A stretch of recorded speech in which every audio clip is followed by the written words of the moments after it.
আসসালামু আলাইকুম। আশা করি সকলে ভালো আছেন, সুস্থ আছেন এবং যেখানে আছেন নিরাপদে আছেন। আজকে কিছু গুরুত্বপূর্ণ বিষয়ে কথা বলবো, যেটি নিয়ে আমরা যারা গাড়ি ইউজ করি এবং গাড়ি কিনতে চাই, প্রত্যেকেই একটি বিষয় নিয়ে আমরা যে বিষয়টি নিয়ে ভাবনা চিন্তা করি এবং যেটা আসলে ভাবার বিষয়, সেটি হচ্ছে এই ঊর্ধ্বগতির তেলের দাম বৃদ্ধির বাজারে প্রত্যেকটি গাড়ি, সেটি রিকন্ডিশন হোক, ব্যবহৃত হোক, যেটি হোক, সেই গাড়িটির তেলের সর্বোচ্চ মাইলেজ আমরা কিভাবে পেতে পারি। সিম্পল কিছু বিষয় আছে, যে বিষয়গুলো আমরা যদি মেনটেন করি, একদম সাধারণ কিছু জিনিস আছে, যে জিনিসগুলো যদি আমরা প্রতিনিয়ত খেয়াল করি এবং এই বিষয়গুলি আমরা ফলো করি, তাহলে অবশ্যই আমরা আমাদের প্রিয় গাড়িটির সর্বোচ্চ তেলের মাইলেজটি পাব। এই জন্য আমাদের কি কি করতে হবে, আজকে আমরা সেই বিষয়টিতে কথা বলবো, যে বিষয়টি আমরা অনেকেই জানি কিন্তু গুরুত্ব সহকারে সেটিকে আমরা ফলো করি না, অথবা অনেক বিষয় আছে যে বিষয়গুলো আমরা জানি না, সেই বিষয়গুলি আজকে জানব। একদম প্রথমে যেটি করতে হবে সেটি হচ্ছে, ভালো মাইলেজ পেতে হলে প্রথম কাজটি হচ্ছে ভালো তেল কিনতে হবে। ভালো মাইলেজ পেতে হলে আমাদের প্রথম করণীয় কাজটি হচ্ছে ভালো একটি পাম্প থেকে ভালো তেল কিনতে হবে। তাহলে অবশ্যই গাড়ির মাইলেজটি ভালো পাবেন। আর এই বিষয়টিতে আগামী কোনো ভিডিওতে, আগামী কোনো ব্লগে আমরা জানব কোথায় কোথায় ভালো তেল পাওয়া যায়, ঢাকা এবং বাংলাদেশের কোথায় কোথায় ভালো মানের তেল কোন পাম্পগুলো বিক্রি করে, এই বিষয়টিতে আমরা আগামীতে অবশ্যই জানব। আজকে যেটি জানছি সেটি হচ্ছে গাড়ির মাইলেজ, সর্বোচ্চ মাইলেজ পেতে কি কি করণীয়। তার মধ্যে প্রথম কাজটি হচ্ছে ভালো তেল। অবশ্যই আমাদের ভালো তেল কিনতে হবে এবং ভালো তেল হলে অবশ্যই গাড়ি ভালো মাইলেজ দিবে। তো ভালো তেল কেন দরকার, এটা আমরা সবাই জানি। আমরা খাবার ক্ষেত্রেও ভালো তেলটি খেয়ে থাকি, কারণ হচ্ছে শরীরের এবং রান্নার বিভিন্ন কাজে, বিশেষ করে শরীরের বিভিন্ন উপকারী দরকারে ভালো তেলটি আমরা খেয়ে থাকি এবং খাওয়ার চেষ্টা করি। ঠিক তেমনই আপনার গাড়ির জন্য আপনারা প্রথমে ভালো একটি পাম্প থেকে ভালো তেল কেনার চেষ্টা করবেন এবং সেটি চেক করবেন সেটি অ্যাকুরেট আছে কিনা। ভালো তেল হলে যে কাজটি হয়, তেলটি প্রথমে আপনার ইঞ্জিনের যে ট্যাঙ্ক আছে, গাড়ির যে ট্যাঙ্ক আছে, সেই ট্যাঙ্ক থেকে আপনার ইঞ্জিনে যাবে। তো ইঞ্জিনে যাওয়ার পর প্রথম যে কাজটি হচ্ছে, ইঞ্জিন কি করে, ইঞ্জিন তেল থেকে তেলটিকে পুড়ে সেই তেলটি থেকে একটি শক্তি উৎপাদন করে। সেজন্য কি দরকার হয়, সেজন্য আপনার গাড়ির ইঞ্জিনের পারফরমেন্স ভালো থাকতে হবে। আর ইঞ্জিনের পারফরমেন্স ভালো থাকবে কিভাবে, অবশ্যই আপনার ইঞ্জিনের মোবিল, দ্বিতীয় কাজ সেটি হচ্ছে ভালো মানের মোবিল ব্যবহার করতে হবে। প্রত্যেকটি কোম্পানির গাড়ির সাথে উল্লেখ করা থাকে এই গাড়ির বা এই ব্র্যান্ডের সাথে আপনারা এই মোবিলটি ব্যবহার করবেন। ঠিক সেটি আপনারা জেনে নেবেন যেখান থেকে গাড়ি কিনেন না কেন, সেটা টয়োটা হোক, হন্ডা হোক, নিসান হোক বা যেটাই হোক, সে প্রত্যেকটি গাড়ির সাথে প্রত্যেকটি গাড়ির জন্য একটি করে মোবিল রিকমেন্ড করা থাকে, সেটি আপনারা জেনে নেবেন। ভালো মোবিল থাকলে অবশ্যই ভালো পারফরমেন্স পাবেন, আর সেই পারফরমেন্সটি আপনাকে আপনার গাড়ির মাইলেজ বৃদ্ধি করতে এবং সর্বোচ্চ মাইলেজ দিতে সহায়তা করবে। পরবর্তীতে যেটি আমরা জানবো, গাড়ির ভালো তেল দিলেন এবং ভালো মোবিল দিলেন। ভালো তেল এবং মোবিলের পর গাড়ি যখন অক্সিজেন নেওয়া শুরু করবে, গাড়ি যখন চলা শুরু করবে, তৃতীয় কাজটি হচ্ছে ভালো এয়ার ফিল্টার রাখতে হবে। এয়ার ফিল্টার হচ্ছে শ্বাস প্রশ্বাসের মতো। একটি গাড়ির শ্বাস প্রশ্বাস আমরা যদি আমাদের মুখে মাস্ক ব্যবহার করি, সেই মাস্কটির মতোই হচ্ছে এয়ার ফিল্টার।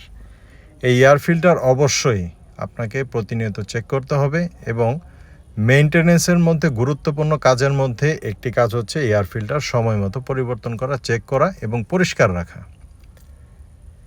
এখন আপনি ভালো তেল দিলেন, ভালো মোবিল দিলেন এবং এয়ার ফিল্টারটি পরিষ্কার করে নিলেন। এই তিনটি কাজ প্রাথমিক পর্যায়ে আমাদের করতে হবে, সেটা রিকন্ডিশন হোক, ব্যবহৃত হোক, অনেক দিন ধরে ব্যবহার করছি এমন গাড়িতেও এই কাজগুলি প্রথমে করতে হবে। এয়ার ফিল্টার যখন ভালো হবে, তখন আপনাকে আসতে হবে হচ্ছে হাইব্রিড গাড়ির ক্ষেত্রে কিছু কিছু বিষয় করণীয় থাকে। সেই কাজটি হচ্ছে প্রথমে হাইব্রিড গাড়ি চাইলেই যখন তখন ব্রেক করা যাবে না, এটি হচ্ছে চতুর্থ কাজ। আমরা যারা হাইব্রিড গাড়ি ব্যবহার করছি, আমরা ব্রেক ইন হাইব্রিড যে পিরিয়ডটি আছে সেটি আমরা চেক করব। হঠাৎ করে ব্রেক করব না, আমরা দূর থেকে দেখে পর্যবেক্ষণ করে আমরা নিজেরা ইউজ করলে সেটিও খেয়াল করবো এবং ড্রাইভার সাহেব যিনি আছেন ওনাকে বলে দিব যে যারা হাইব্রিড গাড়ি ব্যবহার করছেন তারা হঠাৎ করে ব্রেকটি করার যে প্রবণতা সেটি করবেন না। যখন দূর থেকে দেখবেন তখন থেকে মেনটেনেন্স করবেন যে আমি ব্রেকিং পিরিয়ডটা মেনটেন করব। দূর থেকে হালকা করে ব্রেকটি ধরতে ধরতে আপনি যেখানে থামবেন সেখানে থামবেন, তাহলে আপনার গাড়ির মাইলেজটি হাইব্রিড গাড়ির ক্ষেত্রে মাইলেজটি ভালো পাবেন। এটা হচ্ছে চতুর্থ করণীয়। চতুর্থ করণীয় হচ্ছে হাইব্রিড গাড়ি যারা ইউজ করি তারা অবশ্যই আমরা ব্রেকিং পিরিয়ডটা মেনটেন করব। ব্রেকিং পিরিয়ডটা হচ্ছে হঠাৎ করে ব্রেক না করা এবং দূর থেকে হালকা করে ব্রেকটি ধরে ধরে ধরে ধরে যাতা। এই ধরে ধরে যাওয়ার সময়টাতে কিন্তু আপনার হাইব্রিড যারা ব্যবহার করছেন তারা যে আপনার ব্যাটারিটা আছে সেই ব্যাটারিটি চার্জিং করে নিতে পারেন। পঞ্চম কাজ হচ্ছে জেন্টেল এক্সেলারেশন। অবশ্যই এটি অত্যন্ত গুরুত্বপূর্ণ। আপনি চালান বা আপনার ড্রাইভার সাহেব চালাক, যিনিই চালাক, জেন্টেল এক্সেলারেশন যখন করবেন সেটা যে কোনো গাড়ির ক্ষেত্রে হোক, মাইলেজ আপনি সর্বোচ্চ মাইলেজটা আপনার গাড়ি থেকে পাবেন। জেন্টেল এক্সেলারেশন হচ্ছে যে আপনি স্মুথলি চালানোর চেষ্টা করবেন, বিনা প্রয়োজনে আপনার এক্সেলারেশন করবেন না, বিনা প্রয়োজনে ওভার এক্সেলারেশন করে আপনার গাড়িটাকে শুধু শুধু প্যানিক করবেন না। জেন্টলি যতটুকু ভদ্রভাবে আপনার এক্সেলারেশন করা দরকার ঠিক ততটুকুই করবেন, এতে আপনার গাড়ির সর্বোচ্চ মাইলেজটি পাবেন। এটা হচ্ছে সপ্তম কাজ যেটি হচ্ছে এক্সিলারেশন যে আমরা যেটি দিয়ে এক্সিলারেট করি গাড়িটিকে, সেটিকে মোবিলাইজ করে রাখার চেষ্টা করবেন। অনেক সময় এটি হার্ডওয়ে থাকে, আর যখন হার্ডওয়ে থাকে তখন এই এক্সেলারেশন যে কেবলটা আছে চেষ্টা করবেন এটি সবসময় মাঝে মধ্যে 2-3 মাসে একবার করলেও হয়। সেটি হচ্ছে আপনার যে গাড়ির এক্সেলারেশন যে কেবলগুলো আছে এগুলিকে মোবিলাইজ করে স্মুথ রাখার চেষ্টা করবেন, তাহলে অল্প এক্সেলারেশনে আপনি আপনার গাড়ির যে শক্তি উৎপাদন করতে যতটুক তেল দরকার ততটুক পেয়ে যাবেন। অষ্টম কাজ হচ্ছে অটো ব্রেক ও অফ করা। আমরা যারা আইডিয়াল স্টপ ব্যবহার করি, আইডিয়াল স্টপ ব্যবহারের ক্ষেত্রে অনেক সময় হয় যে লম্বা জামে পড়ে থাকতে হয়, তখন আমরা ব্যবহার করব। যখন ঘন ঘন ব্রেক করতে হয় তখন আমরা এই আইডিয়াল স্টপটি বন্ধ রাখবো। এটি গাড়ির ইঞ্জিনের জন্য ভালো এবং আপনার তেল সাশ্রয় করবে। নবম কাজ হচ্ছে ব্রেক প্যাড চেক করা। অবশ্যই আমরা ব্রেক প্যাডটি চেক করে রাখবো, সেটা যে কোনো গাড়ির ক্ষেত্রেই হোক আমরা এই জিনিসটি চেক করে রাখবো। তাতে কি হয়, ব্রেকটাও ভালো হবে এবং আপনার মাইলেজটিও গাড়ি ভালো দিবে। এই ব্রেক প্যাড এবং অটো ব্রেকের পর যে জিনিসটা আমাদের খেয়াল রাখতে হবে, ব্রেক অয়েল। আমরা সময় মতো ব্রেক অয়েলটি চেক করে নিব এবং সময় মতো সেটা রিফিল করে নিব। এই ব্রেক অয়েল যখন আপনার অ্যাকুরেট থাকবে তখন আপনার ব্রেকিং পিরিয়ডটা খুব ভালো পাবেন, তখন আপনার গাড়ির মাইলেজটিও খুবই খুবই খুবই ভালো দেবে। এটি হচ্ছে 10 নম্বর কাজ। 11 নম্বর কাজ আছে প্লাগ চেক করবেন, যেটি অত্যন্ত অত্যন্ত অত্যন্ত গুরুত্বপূর্ণ। প্লাগ চেক করে রাখবেন, কারণ হচ্ছে প্লাগ দীর্ঘদিন হয়ে গেলে সেই প্লাগ কিন্তু অতিরিক্ত তেল শোষণ করা শুরু করে। যখন আপনি আপনার পুরাতন প্লাগটি চেক করে আবার নতুন প্লাগ ইনস্টল করবেন তখন আপনার কিন্তু তেলটা সাশ্রয় হয়ে আসবে এবং আপনি সর্বোচ্চ মাইলেজটাই পাবেন। এটি খুব গুরুত্বপূর্ণ। প্লাগ এবং প্লাগের সাথে পরবর্তী যেটি আসছে সেটি হচ্ছে 11 নম্বরে, সেটি হচ্ছে প্লাগের সাথে সিল থাকে। আমার ব্যক্তিগত এই প্রবলেমটি হয়েছে দীর্ঘদিন একটি গাড়ি ব্যবহার করাতে, যে সিলটি থাকে সেটি শক্ত হয়ে ফেটে যায় অথবা কোনো একটি দিয়ে লিকেজ থাকে, সেটি দিয়ে তেল অনবরত লিকেজ হতে থাকে। এই জিনিসটি খুব গুরুত্বপূর্ণ। 10 এবং 11 প্লাগ চেক করবেন এবং প্লাগের সাথে সিল অবশ্যই চেক করবেন। 12 নম্বর যে পয়েন্টটি সেটি হচ্ছে এসি অ্যাডজাস্ট করে রাখবেন।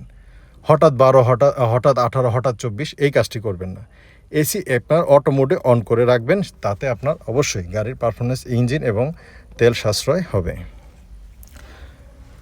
অবশ্যই যে বিষয়টি মাথায় রাখবেন সেটি হচ্ছে 13 নম্বর পয়েন্ট, সেটি হচ্ছে এসি অন করে কখনোই স্পোর্টস মোডে গাড়ি চালাবেন না। গাড়ি যখনই চালাবেন স্পোর্টস মোডে তখন অবশ্যই আপনি আপনার এসিটি অফ করে নেবেন। এখন যে বিষয়টিতে বলবো সেটি সবচাইতে গুরুত্বপূর্ণ, সেটি হচ্ছে টায়ার প্রেশার।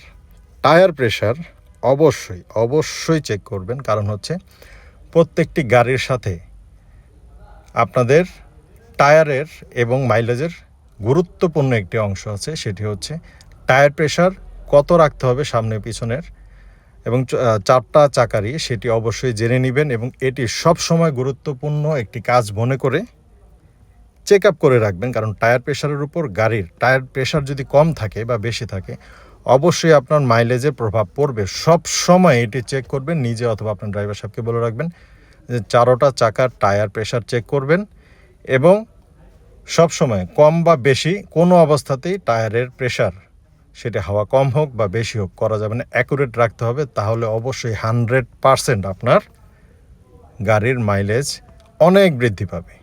গাড়ির টায়ার প্রেশারের সাথে মাইলেজের সরাসরি সম্পর্ক, কারণ গাড়ির টায়ার প্রেশার যদি কম থাকে তাহলে গাড়ি লোড হয়ে যায়, সেক্ষেত্রে তেল অনেক বেশি লাগে। গাড়ির টায়ার প্রেশার যদি হাই থাকে বেশি থাকে সেক্ষেত্রেও আপনার গাড়ির মাইলেজ অনেক কম দিবে। কারণ হচ্ছে গাড়ির টায়ার প্রেশার অ্যাকুরেট রাখলে অবশ্যই আপনার গাড়ির যে শক্তি উৎপাদন করছে তেল থেকে সেটি অ্যাকুরেটলি কাজে লাগে এবং আপনার মাইলেজ বৃদ্ধিতে টায়ার অন্যতম ভূমিকা রাখে। এখন টায়ার প্রেশার ঠিক করলেন, সব কিছু ঠিক করলেন, এখন যেটি জানতে হবে সেটি হচ্ছে স্টিয়ারিং। স্টিয়ারিং কখনোই জোর করে চালানোর চেষ্টা করবেন না। প্রয়োজনে গাড়ি থেকে নেমে দেখবেন অফ রোডিং করার ক্ষেত্রে বা উঁচু নিচু বা ঢাকার বিভিন্ন কনস্ট্রাকশন বা দেশের যে কোনো অঞ্চলে, আমি ঢাকায় থাকি এই জন্য ঢাকাটা চলে আসে, যখনই করবেন অফ রোডিং বা ঢাকায় যেখানেই থাকেন বা দেশের যেখানেই থাকেন বা বিশ্বের যেখান থেকে দেখছেন শুনছেন জানছেন, তারা অবশ্যই স্টিয়ারিংটি চেক করে রাখবেন সেটি স্ট্রেট আছে কি না। একটি স্ট্রেট এবং স্মুথ স্টিয়ারিং সবসময় আপনার গাড়ির পারফরমেন্স ভালো রাখতে সহায়তা করে এবং আপনার গাড়ির যে আপনার কাঙ্ক্ষিত মাইলেজ সেটি অবশ্যই সর্বোচ্চ পর্যায়ে নিতে এই স্টিয়ারিংটি আপনাকে সহায়তা করবে। তাই সবসময় গাড়ির টায়ার প্রেশার যেমন চেক করবেন, সবচেয়ে গুরুত্বপূর্ণের মধ্যে এটি একটি, ঠিক পাশাপাশি আপনার স্টিয়ারিংটি অ্যাকুরেট আছে কিনা সেটি আপনি নিজেও চেক করতে পারবেন। আর কোথাও যদি প্রবলেম মনে হয় সেক্ষেত্রে আপনি বিভিন্ন অ্যানালিটিক্যাল সেন্টার আছে, সার্ভিস সেন্টার আছে, সেখান থেকে গাড়ির স্টিয়ারিংগুলি চেক করে নেবেন যে অ্যাকুরেট স্ট্রেট আছে কিনা। এই কাজগুলি যদি আপনি করেন তাহলে মোটামুটি আপনার যে গাড়ি হোক সেটি আপনাকে সর্বোচ্চ মাইলেজ দিবে। এই সবগুলো কাজ করার পর একটি কাজ আছে, সেটি হচ্ছে ওভারলোড। আপনি সব কিছু করেছেন, সব আপনার অ্যাকুরেট আছে, 1 থেকে আপনার 14-15 সব যে 15 সবগুলো বললাম 13-14-15 সবগুলো আপনার কোটেশন 1 থেকে সবগুলো আপনার অ্যাকুরেট আছে, তারপর আপনি মাইলেজ বেশি পাচ্ছেন না। কারণ হচ্ছে আপনি অনেক দূরে যাচ্ছেন, আপনি লোড নিয়েছেন অনেক বেশি, বা ঢাকার মধ্যে বা দেশের মধ্যে বা সিটির মধ্যে বা আপনার যে শহর থেকে বা যেখান থেকে দেখছেন, ভাবছেন যে আমি তো সব ঠিক অ্যাকুরেট রেখেছি, তারপরও কেন আমার গাড়ি মাইলেজ দিচ্ছে না।